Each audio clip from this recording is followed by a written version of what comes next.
Hello all. We already know that the Chandrayan-3 mission has successfully got executed.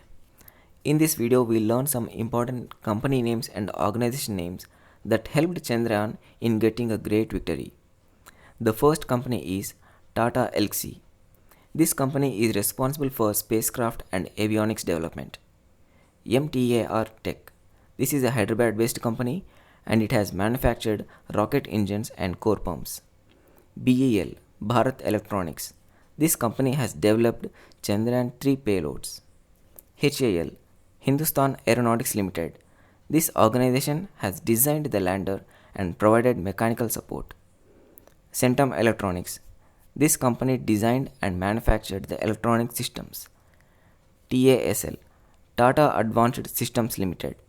This company has produced the lander. And finally, L&T, Larsen and Toubro. This company has constructed the launch pads and infrastructure required for the ISRO. Thank you.